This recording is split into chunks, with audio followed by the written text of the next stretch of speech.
Hi friends, ഞാനിന്ന് വന്നിരിക്കുന്നത് ഒരു ഇൻഡോർ പ്ലാൻ പോട്ട് തയ്യാറാക്കുന്ന ഒരു വീഡിയോ ആയിട്ടാണ്. അപ്പോൾ ഇത് നമുക്ക് ഹാങ് ചെയ്തൊക്കെ ഇടാൻ പറ്റുന്ന രീതിയിലാണ് ഈ ഒരു പോട്ട് തയ്യാറാക്കുന്നത്. നമുക്കൊരു ഹോം ഡെക്കോറായിട്ടൊക്കെ ഇത് യൂസ് ചെയ്യാവുന്നതാണ്. അപ്പോൾ ഞാൻ ഒട്ടും വൈകുന്നില്ല, വീഡിയോയിലോട്ട് പോവാം. നമ്മൾ തംബ്നെയിലിൽ കണ്ടതുപോലെ തന്നെ നമ്മൾ യൂസ് ചെയ്തിട്ട് പഴയതായി പോയിട്ടുള്ള പൊട്ടിയൊക്കെ പോയിട്ടുള്ള ആ ഒരു ചെരുപ്പ് ഉപയോഗിച്ചിട്ടാണ് നമ്മളിന്നിവിടെ ഒരു ഇൻഡോർ പ്ലാൻ പോട്ട് തയ്യാറാക്കുന്നത്. അപ്പോൾ അതായത് ഇതേപോലത്തെ ഒരു സ്ലിപ്പർ എടുത്തിട്ടുണ്ട്. ഈ ഒരു സ്ലിപ്പറിൻ്റെ വള്ളി പൊട്ടിപ്പോയിട്ടുണ്ടായിരുന്നു. അപ്പോഴാണ് ഇങ്ങനെ ഒരു പോട്ട് ഉണ്ടാക്കാമെന്നുള്ളൊരു ഐഡിയ തോന്നിയത്. അപ്പോൾ ബാക്കി രണ്ട് സൈഡും കൂടി ഞാൻ കട്ട് ചെയ്ത് മാറ്റാണ് കേട്ടോ. ഇനി നമുക്ക് ഈ ഒരു സ്ലിപ്പറിൽ മുഴുവനായിട്ടും പെയിൻറ്റ് ചെയ്തെടുക്കണം. വൈറ്റ് പെയിൻ്റാണ് ഉപയോഗിക്കുന്നത്. 2 കോട്ട് പെയിൻറ്റ് അടിക്കുന്നുണ്ട്. ഞാനിവിടെ ഒരു എമൽഷൻ പെയിൻ്റാണ് എടുത്തിരിക്കുന്നത്. നമ്മുടെ മതിലിനൊക്കെ അടിക്കുന്ന ഒരു പെയിൻ്റാണ് എടുത്തിരിക്കുന്നത്. നിങ്ങൾക്ക് അക്രിലിക് പെയിൻ്റ് ആയാലും യൂസ് ചെയ്യാവുന്നതാണ് കേട്ടോ. അപ്പോൾ കുറച്ച് കൂടുതൽ എമൗണ്ട് വേണം. അപ്പോൾ നന്നായിട്ട് 2 കോട്ടൊക്കെ അടിച്ച് ഞാൻ നന്നായിട്ട് വെയിലത്ത് വെച്ചിട്ട് ഉണക്കി എടുത്തിട്ടുണ്ട്. ഇതിപ്പോൾ വെയിലത്ത് വെച്ച് ഉണക്കുകയാണെങ്കിൽ പെട്ടെന്ന് തന്നെ റെഡിയായി കിട്ടും കേട്ടോ. ഇതായിട്ട് കട്ടിയുള്ള ടേബിൾ ഷീറ്റിൻ്റെ ഒരു പീസ് എടുത്തിട്ടുണ്ട്. എന്നിട്ട് നമുക്ക് ഈ ഒരു ചെരുപ്പിൻ്റെ ഈ ഒരു ഭാഗം കവർ ചെയ്യുന്ന രീതിയിൽ വേണം അത് കട്ട് ചെയ്തെടുക്കാനായിട്ട്. അതൊന്ന് മാർക്ക് ചെയ്തിട്ട് കട്ട് ചെയ്തെടുക്കുന്നുണ്ട്. നമുക്കിനി ടേബിൾ ഷീറ്റ് ഒട്ടിച്ചെടുക്കണം. അതിന് മുന്നേ ആയിട്ട് ഈ ചെരുപ്പിൽ 2 ഹോൾസുകൾ നമ്മൾ ആ വള്ളി പൊട്ടിച്ച് കളഞ്ഞപ്പോൾ ഉണ്ടായിരുന്ന ഹോൾസ് അവിടെ ഉണ്ട്. അത് നമുക്കൊന്ന് അടച്ചു വയ്ക്കണം. ആ ചെരുപ്പിൻ്റെ നമ്മൾ പൊട്ടിച്ചെടുത്ത ആ ഭാഗം തന്നെ അതിലേക്കൊന്ന് കയറ്റി കൊടുത്താൽ മതി കേട്ടോ, ഇതേപോലെ. അല്ലെങ്കിൽ നമ്മൾ മണ്ണിടുമ്പോൾ അത് അടിയിലോട്ട് പോവും. അപ്പോൾ നമ്മളതൊന്ന് അതേപോലെ തന്നെ വെച്ച് കൊടുക്കുക. അപ്പോൾ നമ്മൾ കട്ട് ചെയ്ത് മാറ്റുമ്പോൾ ആ പീസ് അങ്ങനെ തന്നെ നിന്നോട്ടെ, അതെടുത്ത് മാറ്റണ്ട. അപ്പോൾ നമുക്കിനി ആ ടേബിൾ ഷീറ്റ് ഒട്ടിച്ചെടുക്കാം. ഇതേപോലെ 2 സൈഡും എല്ലാ സൈഡും അടിഭാഗവും സൈഡൊക്കെ ഒന്ന് ഒട്ടിച്ചെടുക്കുക.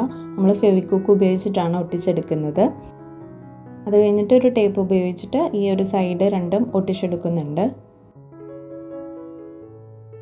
അപ്പോൾ നമ്മുടെ പോട്ട് ഇവിടെ റെഡി ആയിട്ടുണ്ട്. ഇനി കുറച്ച് ഭംഗി കൂട്ടാനായിട്ട് നമുക്ക് കുറച്ച് ഡെക്കറേഷൻസും കാര്യങ്ങളൊക്കെ ചെയ്യണം.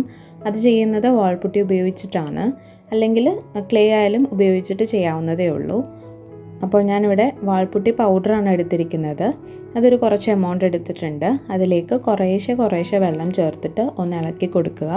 അപ്പോൾ ഇതേപോലെ ആവുമ്പോൾ നമുക്ക് കൈ ഉപയോഗിച്ചിട്ട് നല്ലപോലെ മിക്സ് ചെയ്തെടുക്കാവുന്നതാണ്. കുറച്ച് നേരം നമ്മൾ ഇതേപോലെ കുഴച്ച് കൊടുത്ത് കഴിയുമ്പോൾ നമുക്ക് ഇതേപോലെ കിട്ടും.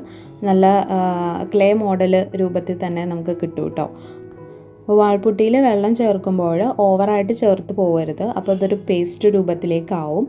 അപ്പോൾ അത് നിങ്ങൾ നോക്കിയിട്ട് ശ്രദ്ധിച്ച് ഒഴിക്കുക കേട്ടോ വെള്ളം ഒഴിക്കുമ്പോൾ. ഇനി നമുക്കൊരു പ്ലാസ്റ്റിക് ഷീറ്റോ എന്തെങ്കിലും വെച്ചിട്ട് അതിന് മുകളിലേക്ക് കുറച്ച് ടാൽക്കം പൗഡർ വിതറി കൊടുക്കുക. ഇതൊന്ന് നന്നായിട്ട് പരത്തിയെടുക്കാൻ വേണ്ടിയിട്ടാണ്. എന്നിട്ട് നമുക്ക് നമ്മുടെ ഇഷ്ടാനുസരണം ഡിസൈനൊക്കെ ചെയ്തെടുക്കുക കേട്ടോ. കട്ട് ചെയ്തെടുത്തിട്ട് നമുക്കതിലേക്ക് ഒട്ടിച്ചു കൊടുക്കാവുന്നതേ ഉള്ളൂ. അപ്പോൾ ഇതേപോലെ എടുത്തിട്ട് ആ ടേബിൾ ഷീറ്റിൻ്റെ ഭാഗത്തേക്ക് ഞാൻ ഒട്ടിച്ചു കൊടുക്കുന്നുണ്ട്. കുറച്ച് വെള്ളം ഒന്ന് സ്പ്രെഡ് ചെയ്ത് കഴിഞ്ഞിട്ട് നേരിട്ട് അതിലേക്ക് ഒട്ടിച്ചു കൊടുക്കാവുന്നതേ ഉള്ളൂ. അപ്പോൾ ഇതേപോലെ ഞാൻ ഒട്ടിച്ചെടുക്കുന്നുണ്ട്. ഇത് ചെയ്യുമ്പോൾ കൈയൊന്ന് നനച്ചിട്ട് വാൾപുട്ടിയുടെ പുറത്ത് ഇതേപോലെ ചെയ്ത് കൊടുക്കുകയാണെങ്കിൽ ഒരുവിധം നല്ല ഭംഗിയിൽ കിട്ടും. ഇത് ഈ ഒരു വാൾപുട്ടി നമ്മൾ പരത്തിയെടുക്കുന്നതെന്ന് പറഞ്ഞാൽ നമ്മുടെ കൈ ഉപയോഗിച്ചിട്ട് ഇങ്ങനെ പ്രസ് ചെയ്തിട്ടായാലും നമുക്ക് എടുക്കാം. അപ്പോൾ ഞാനൊരു ഭാഗം മൊത്തം വാൾപുട്ടി ഉപയോഗിച്ചിട്ട് ഒട്ടിച്ചെടുത്തിട്ടുണ്ട്. ഇനി നമുക്ക് ഈ ഒരു പോർഷൻ്റെ ഉള്ളിലേക്ക്, ഈ ഒരു ടേബിൾ ഷീറ്റിൻ്റെ ഉള്ളിലേക്ക് കുറച്ച് പേപ്പർ ഒന്ന് വെച്ച് കൊടുക്കാം കേട്ടോ. കാരണം ഈ വാൾപുട്ടി ഉണങ്ങി വരുമ്പോൾ ഇതിങ്ങനെ തളർന്ന് ഉള്ളിലോട്ടാണല്ലോ കിടക്കുന്നത്.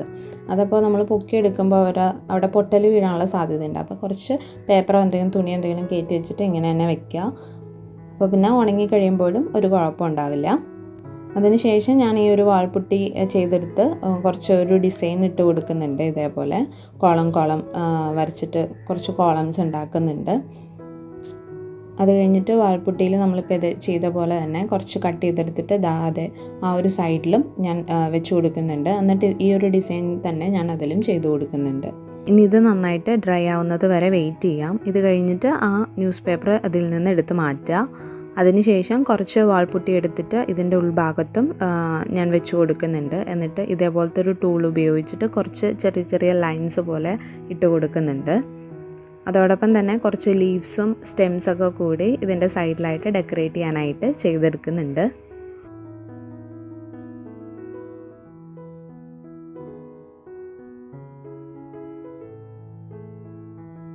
അപ്പോൾ ഇതാ ഇവിടെ എല്ലാം നന്നായിട്ട് ഉണങ്ങി വന്നിട്ടുണ്ട്. ഇനി നമുക്കിതിലേക്ക് പെയിൻറ്റ് ചെയ്ത് കൊടുക്കാം. ഞാനിവിടെ അക്രിലിക് കളേഴ്സ് ഉപയോഗിച്ചിട്ടാണ് പെയിൻറ്റ് ചെയ്യുന്നത്. നിങ്ങൾക്ക് നിങ്ങളുടെ ഇഷ്ടാനുസരണം കളേഴ്സ് ചെയ്ത് കൊടുക്കാം.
അപ്പോൾ അതാ ഇത്രയേ ഉള്ളൂ. വളരെ ഈസി ആയിട്ട് തന്നെ നമുക്ക് ചെയ്തെടുക്കാം. അപ്പോൾ നമ്മുടെ ഇൻഡോർ പ്ലാന്റ് പോട്ട് ഇവിടെ റെഡി ആയിട്ടുണ്ട്. നിങ്ങൾക്ക് ഇഷ്ടമായിട്ടുണ്ടെങ്കിൽ നിങ്ങൾ ഇതേപോലെ ട്രൈ ചെയ്ത് നോക്കുക. ഈ ഒരു ഡിസൈൻ കണ്ടു കഴിഞ്ഞാൽ ശരിക്കും ഒരു ഹാഫ് ഷൂ പോലെ തന്നെ നമുക്ക് തോന്നുന്നുണ്ട്. ഇതിലിപ്പോൾ പ്ലാന്റ്സ് വെച്ച് കഴിഞ്ഞാൽ ഒന്നല്ലെങ്കിൽ സ്പ്രേ ചെയ്ത് കൊടുക്കുക, അല്ലെങ്കിൽ കുറച്ച് എമൗണ്ട് വെള്ളം മാത്രം ഒഴിച്ചു കൊടുക്കുക. അപ്പോൾ എല്ലാവർക്കും ഈ ഒരു വീഡിയോ ഇഷ്ടമായെന്ന് പ്രതീക്ഷിക്കുന്നു. ഇഷ്ടമായിട്ടുണ്ടെങ്കിൽ ലൈക്ക് ചെയ്യാനും ഷെയർ ചെയ്യാനും കമൻറ്റ് ചെയ്യാനും മറന്നു പോകരുതേ. അപ്പോൾ നല്ലൊരു വീഡിയോയുമായിട്ട് മറ്റൊരു ദിവസം കാണാം. Take care and bye bye.